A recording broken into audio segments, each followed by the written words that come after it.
Hello everyone and welcome to today's presentation with Nolato. With us presenting today, we have the CEO, Wahlquist, and CFO, Per-Ola Holmström. If you're calling in and would like to ask a question, please press *9 to raise your hand and *6 to unmute yourself when you get the word. You can also submit written questions using the form to the right. And with that said, please go ahead with your presentation. Good afternoon and welcome to the presentation of Nolato's third quarter 2025. This is Wahlquist speaking. During the quarter, we saw organic growth in both our two business areas, approximately 2% if we adjust for currency. And that, in combination with the strong increase of our margins, created a strong increase of our EBITA. So the sales ended up at 2.3 billion and some, and the operating profit rose 20% to 281. That includes a non-recurring item of 7 million corresponding to an insurance claim. But as I mentioned, we saw strong improvements of margins in both business areas. We have maintained a very strong financial position with a debt ratio of 0.6 times EBITDA, giving us opportunity and possibility to expand together with the right business cases from existing and new customers, as well as executing on our acquisition strategy. The Nolato Group consists of two business areas, the medical solution being the largest part at approximately 56% of group sales, and engineered a little bit less than 50%, and the rest of the business. Starting out with medical solutions, here we see sustainable growth and global expansions. And on this graph, you will see a 20-year show of our sales over the last 20 years. So we've seen good growth over the years.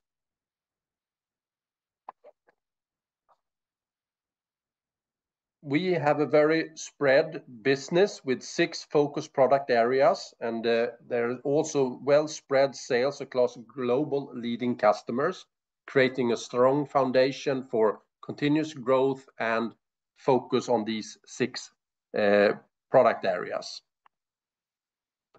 If we look into the third quarter for medical solutions, we saw a sharp margin improvement, a full 1.4 percentage point, ending up at 12.1% in the quarter. That, in combination with the increase of sales, 2%, created, of course, an improved operating profit, ending up at 159 million.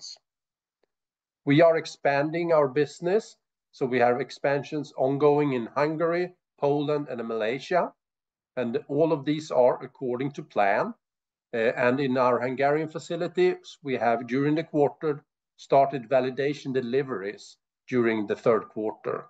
And we expect that these validation deliveries to continue on the approximately the same level for the coming quarters, and then subsequently expected to increase somewhere in the late second quarter. Jumping into engineered solutions, here you also see a graph of the last 20 years. And we are now in a position where we have downsized our VHP business and are building a strong foundation in the focused product areas shown on this page. Here we have a well-spread business, different product areas, with a little bit different if we specifically look into the materials, which is then, of course, based on our own recipes of raw materials. If we look into the third quarter for engineered solution, we saw a very sharp margin improvement, a full 1.8 percentage points during this quarter, and it's coming from implemented cost savings and increased capacity utilization, and of course some price adjustments. The business sales totaled 1.035 million during the quarter, which was a 2% currency-adjusted organic growth. We saw sales to the automotive industry increased through higher product invoicing and more normal vacation shutdowns amongst our customers. We saw a continuous growth in our hygienic area, thanks to investments in Mexico, and also a positive performance for our consumer electronics, particularly in Asia. Good afternoon. Per-Ola Holmström commenting on group financial highlights. Net sales amounted to 2,342 million in the quarter, representing a 2% growth adjusted for currency. Operating profit, EBITA, increased by 20% to 281 million. And the EBITDA margin for the group improved by 2.2 percentage points to 12.0%, including a non-recurring positive item of 7 million. The effective tax rate was 19%, which we expected to be for the full year as well. Net investments were 183 million in the quarter, a higher level of capex than last year as planned, mainly for the expansion in Hungary. We foresee around 850 million SEK in capex for the full year 2025, and by then we expect to have paid almost 500 million SEK of the total expansion of 600 million SEK in Hungary. And hence, cash flow after investments was lower than last year, 180 million compared to 191 million. Earnings per share increased to 0.8 SEK. Return on capital employed improved again to 14.1%, mainly driven by the margin improvement. Okay, focusing on the current situation per business area, starting with Medical Solutions. Here we have our maintained growth strategy and we see high market activity. We have been focusing on margin, implemented cost adjustment and increased efficiency. Of course, innovation and sustainability based on a broad customer with long-standing close customer relationship. We also are now expanding in Asia, in Poland, and also in Hungary. On the engineered solution side, we have advanced our market position. We have a lot of focus on innovative and sustainable solutions. We see success in new market, which is positive for materials, and of course, expansion of our operations in Malaysia. We will now open up for questions. Thank you very much for that presentation. Yes, let's open up the Q&A section here. If you're calling in, please press star 9 to raise your hand and star 6 to unmute yourself when you get the word. First, we have Adrian from ABG. Please go ahead. You have the word. Yes, hello. I'd like to start off with a question on the expansion in Hungary and the outlook you gave on deliveries related to that.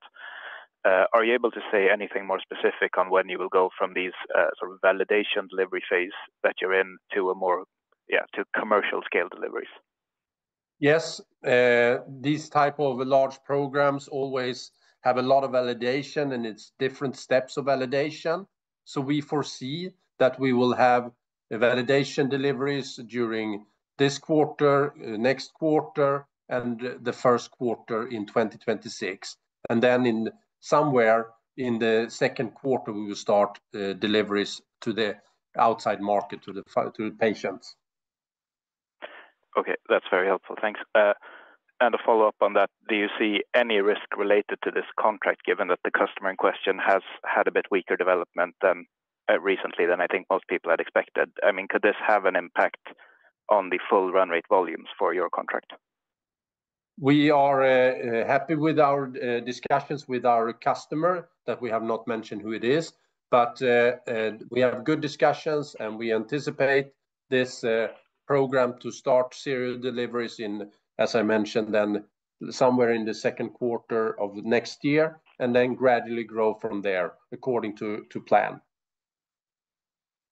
Okay, understood.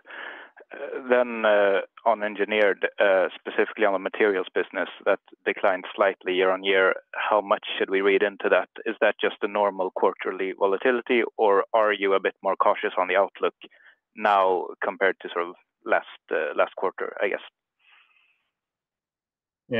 As we did mention, most of that is coming from the automotive side, which is a bit pressed right now, as many areas within automotive, and we foresee that going forward the next quarter as well to be in a similar development.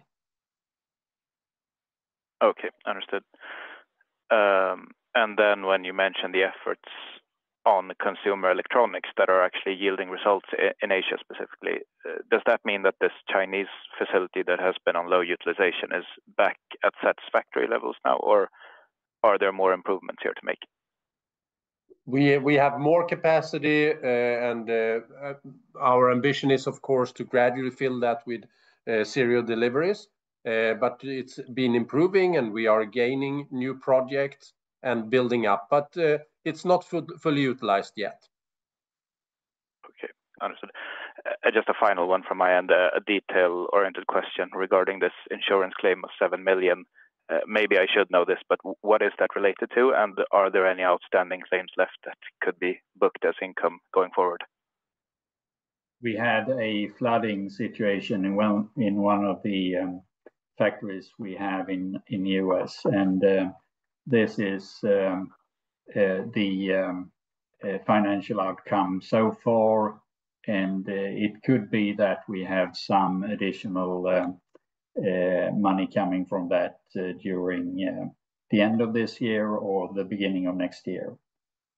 But it's no major money coming from that left.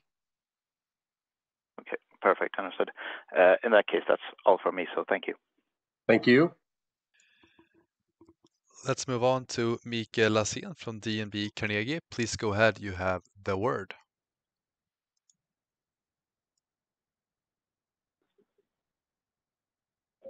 Yeah, hi. Hope you can hear me. Thanks for taking my question. I have a question about the project in Hungary and the validation deliveries. If you, first of all, can clarify what you mean with validation deliveries, what this means in practical terms. Yeah, that's the first one. Okay, as I mentioned, during ramp up of these type of very large and complex programs, you have validation of different steps. So you validate the individual component manufacturing, sub-assemblies, and then it has to be validated in the filling site of the customer and so on. So there are a lot of products that need to be tested for different variations of tolerances and so on. And this is what we are running right now. And we sell those products and are getting paid for them. So that's normal behavior in this type of programs. Okay, so is this meaningful in any way, or very small revenue that you get right now, to understand what will happen in Q4 and Q1 yes. in Q2 next year? The sales from these validations is approximately 1% of business area sales during this quarter. Okay, got it. And then moving on here, could you also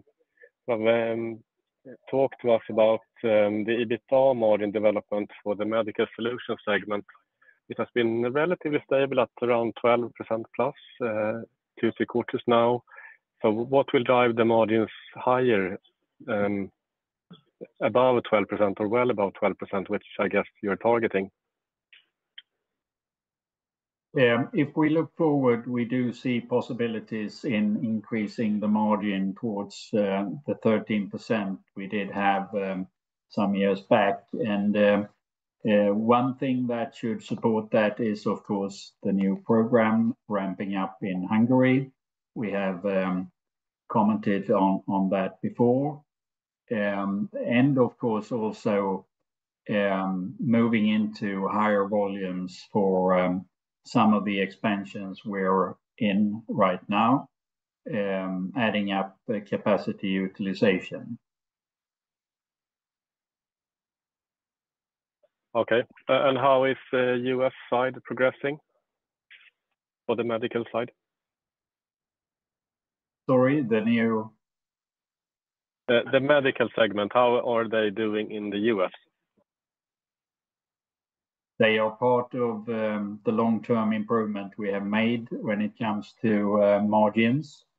But we would still see the US operations as a possibility to move in, to improve margins compared to the rest of the business area. Okay, excellent. Thanks a lot. Thank you. And now we'll give the word to Carl Ragnestam från Nordea. Please go ahead. You have the word. Hello, it's Carl here from Nordea. A question from my side as well here. On the new contract, that you're ramping up in Hungary, could you give any flavor on the production efficiency you're seeing right now, potential bottlenecks versus your expectations? And so far, it's obviously, validation volumes, but profitability projection so far, if it meets your previous expectations? Since it's validation, there is no sort of feedback on yield and those kind of things. Of course, you can look on individual cycle times, and they are according to our expectations. But the full yield, it's too early to give any comments on that. And the production you're ramping up now, is it covering the cost so far? Is it a burden? I guess it's a burden on margins at such early stage, right? Or because it's contribute 1% to organic growth in medical. What is the EBIT impact, or if any? It's of course a small EBIT effect, but it is covering its cost right now. Okay, that's very clear. And on IVD, I'm a bit curious to hear more about what you're seeing there, because we've seen, as you wrote, weak start to the year. We saw before that early indications of a recovery followed by declines. So it's been a bit back and forth, at least it is that how I look at it. So how do you view the current recovery in that segment? Yeah, there is a lot of dynamics behind the IVD, as we've been talking about. Of course, the volatility and the supply chain discussions after COVID, but also the change of one customer changing to our deliveries to an end customer instead. So there is a lot of changes, but we look positive on this market segment. We see possibilities, definitely. We see an growth opportunity going. So we are very positive, but we have seen, as you mentioned, some back and forth in the delivered volumes. So you see the growth in IVD to be here to stay for now, at least what you see, and do you see an acceleration from here, or what is your feedback from customers? Because it used to be quite good earnings driver. Yeah. I think the feedback we get from customers is that it's a long-term growth area. They see that, and they are adding new tests into these type of products. So definitely a long-term growth opportunity, but with some volatility still going on in the single deliveries over quarter from quarter. Okay, that is very clear. And also maybe you mentioned it. I didn't hear the full the full call, but in materials, you've seen the sort of weakness in automotive. On the other hand, we've seen telecom, offsetting it. How do you view the short midterm development here? Because we've seen the deceleration in telecom, if I remember correctly, right, from very favorable comparisons. So do you see it at low single-digit negatives ahead as well, short midterm, before automotive picks up pace, or how do you view the trajectory from here? I think we should see a sequential development for materials, which is very similar as this quarter 3 in the next quarter. That is the best view we can give. Long term, it is a good growth opportunity for us, but this quarter and also the next quarter, we foresee a bit slower operations in that area. And when you say sequentially, is it the -1 or is it in absolute numbers, or perhaps both? I don't have the comps on top of my head. I would say in absolute numbers, similar to Q3. Okay, that's very clear. Thank you. Thank you. That concludes the Q&A session here. Thank you very much, Christer and Per-Ola, for presenting here today. And thank you everyone for tuning into this webcast with Nolato. And I wish you all a great rest of the day. Thank you very much. Thank you. Bye-bye.